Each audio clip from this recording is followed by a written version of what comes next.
जय माता दी। मेरे सभी प्यारे दोस्तों, मैं लक्ष्मी शर्मा बड़ों को चरण स्पर्श, छोटों को प्यार और बराबर वालों को दिल से नमस्कार करती हूँ। आज मैं सुनाऊंगी कार्तिक शुक्ल देव प्रबोधिनी एकादशी की व्रत कथा। दीपावली के पश्चात कार्तिक शुक्ल एकादशी को देवोत्थान या देवोत्थान होता है। इस दिन सारे घर को लीप पोत कर साफ करना चाहिए। आंगन में खारिया मिट्टी और गेरू से रंगोली काढ़नी चाहिए।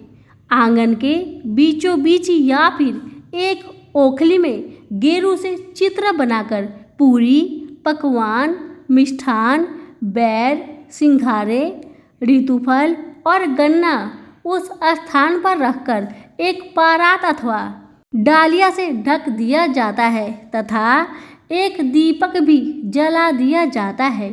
रात्रि में परिवार के सभी सदस्य देवताओं की भगवान विष्णु सहित पूजा और भजन कीर्तन करते हैं। इसके साथ ही घड़ियाल बजाकर या थाली बजाकर इस प्रकार कहे: उठो देवा, बैठो देवा, अंगुड़िया चटकाओ देवा। कुछ धार्मिक व्यक्ति देवोत्थान के दिन तुलसी और शालिग्राम के विवाह का आयोजन भी करते हैं। तुलसी के वृक्ष और शालिग्राम की यह शादी पूरे धूमधाम से उसी प्रकार की जाती है जिस प्रकार सामान्य कन्या का विवाह होता है। जिन दाम्पतियों के कन्या नहीं है वे तुलसी का विवाह करके कन्यादान का पुण्य प्राप्त करें, यह शास्त्रों की आज्ञा है। ब्रह्मा जी बोले कि हे मुनि श्रेष्ठ, अब आप पापों को नष्ट करने वाली तथा पुण्य और मुक्ति को देने वाली प्रबोधिनी एकादशी का महात्म्य सुनिए। भागीरथी गंगा मनुष्य को तभी तक फल देती है जब तक कि कार्तिक मास की प्रबोधिनी एकादशी नहीं आती। तीर्थ, नदी, समुद्र आदि तभी फल देती है जब तक प्रबोधिनी एकादशी नहीं आती। कार्तिक मास शुक्ला पक्ष की प्रबोधिनी एकादशी की व्रत का फल 1 सहस्त्र अश्वमेध 100 राज सूर्य यज्ञ के फल के बराबर होता है। नारद जी ने पूछा कि हे पिता, एक संध्या को भोजन करने से, रात्रि में भोजन करने तथा पूरे दिन उपवास करने से क्या क्या फल मिलता है, उसे आप समझाइए। ब्रह्मा जी बोले कि हे नारद, एक संध्या को भोजन करने से, एक जन्म की रात्रि में भोजन करने से, 2 जन्म तथा पूरे दिन उपवास करने से 7 जन्म के समस्त पाप नष्ट हो जाते हैं।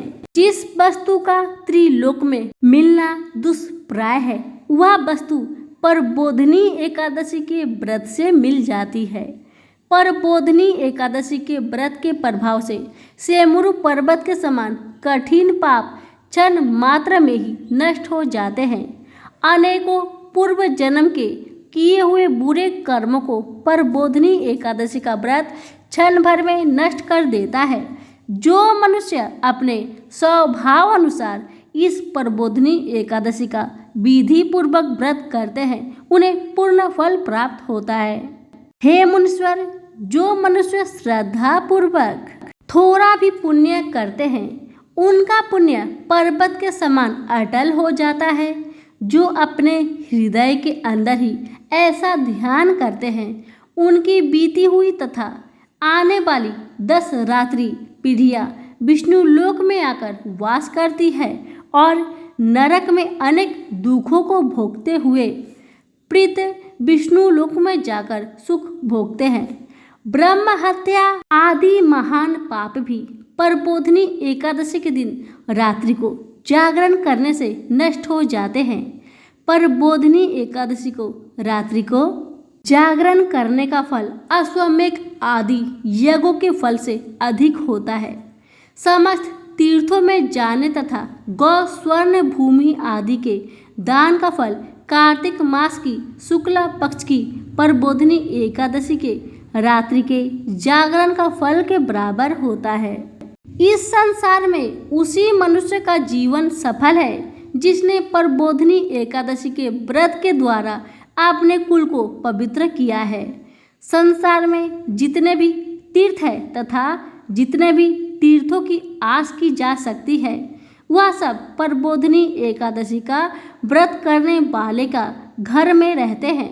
मनुष्य को समस्त कर्मों को त्यागते हुए भगवान की प्रसन्नता के लिए कार्तिक मास की प्रबोधिनी एकादशी का व्रत करना चाहिए। जो मनुष्य इस एकादशी के व्रत को करता है वह धनवान, योगी, तपस्वी तथा इंद्रियों को जीतने वाला होता है, क्योंकि वह एकादशी भगवान विष्णु को अत्यंत प्रिय है।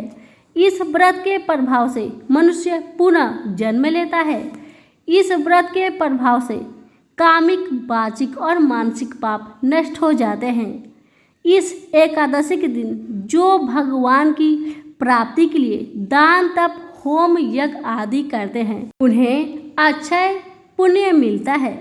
प्रबोधिनी एकादशी के दिन भगवान की पूजा करने से बाल, यौवन और वृद्ध अवस्था के समस्त पाप नष्ट हो जाते हैं।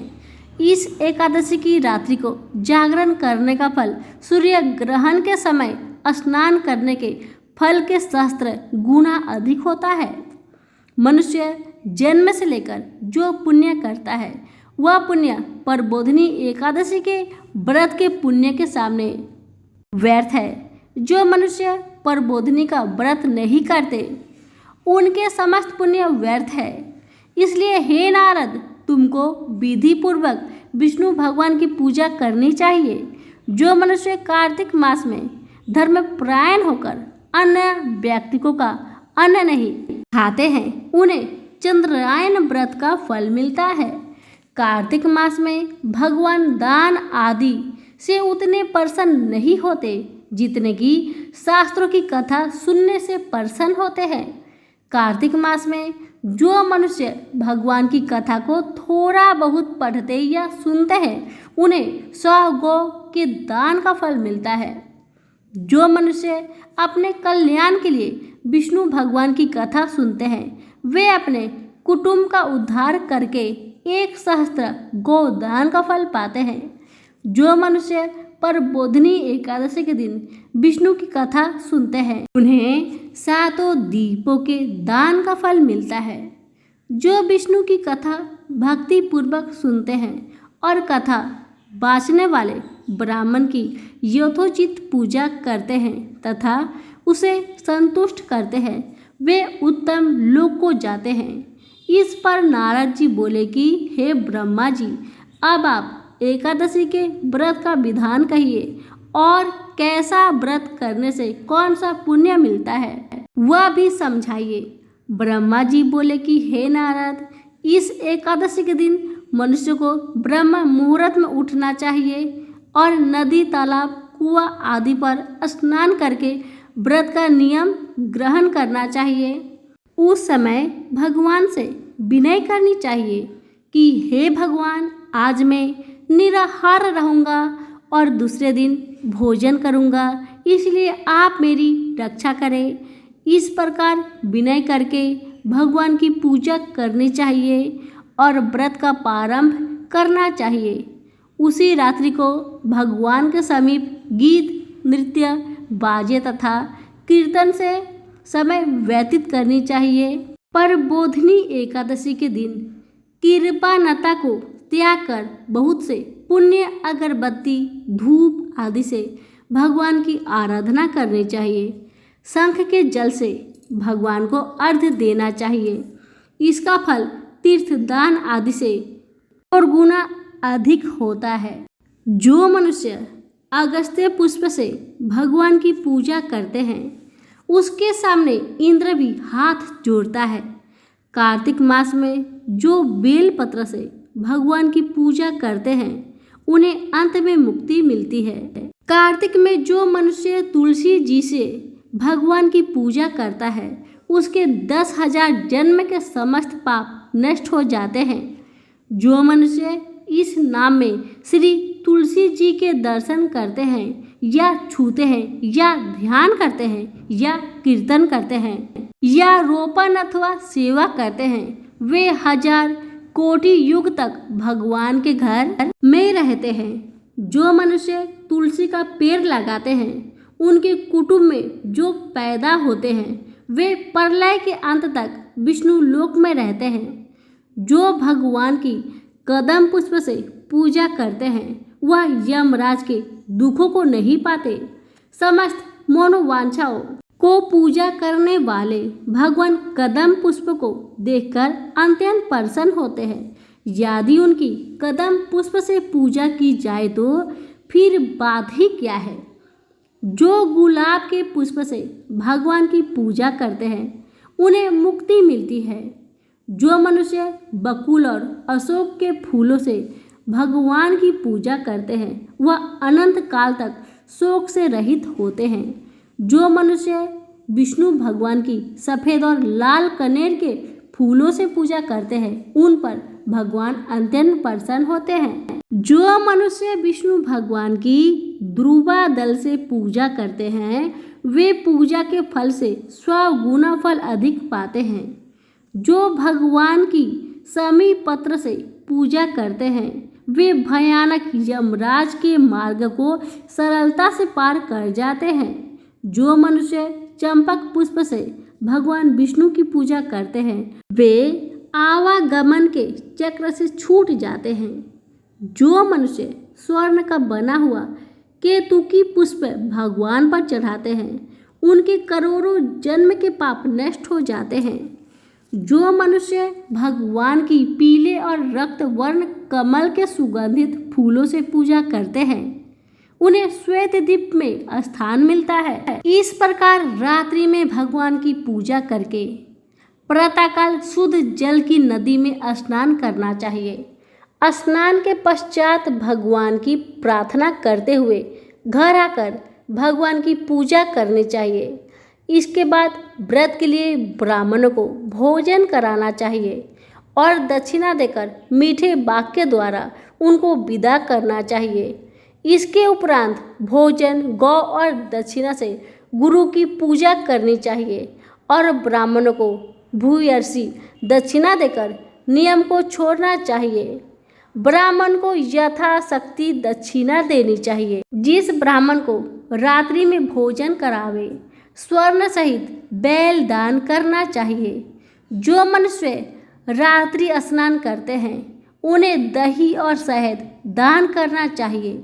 जो मनुष्य फल की आशा करते हैं उन्हें फल दान करना चाहिए। तेल की जगह घी और घी के जगह दूध और अन्नों में चावल का दान करना चाहिए।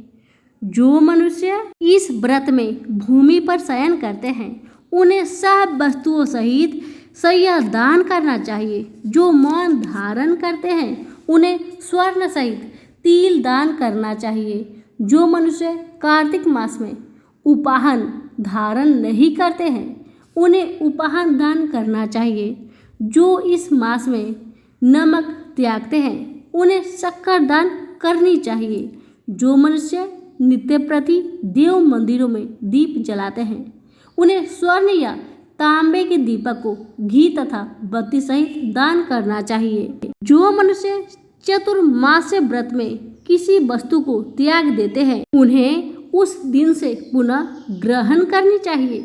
जो मनुष्य प्रबोधिनी एकादशी के दिन विधि पूर्वक व्रत करते हैं उन्हें अत्यंत सुख और अंत में स्वर्ग को जाते हैं। जो मनुष्य चतुर्मास्य व्रत को बिना किसी विघ्न के पूरा कर देते हैं उन्हें दोबारा जन्म नहीं मिलता। जिस मनुष्य का व्रत खंडित हो जाता है वह नरक को जाते हैं। जो मनुष्य इस एकादशी के महात्म्य को सुनता व पढ़ता है उसे अनेक गौ दान का फल मिलता है। कथा यहीं पर समाप्त हुई। सभी प्रेम से बोलिए विष्णु भगवान की जय हो। धन्यवाद।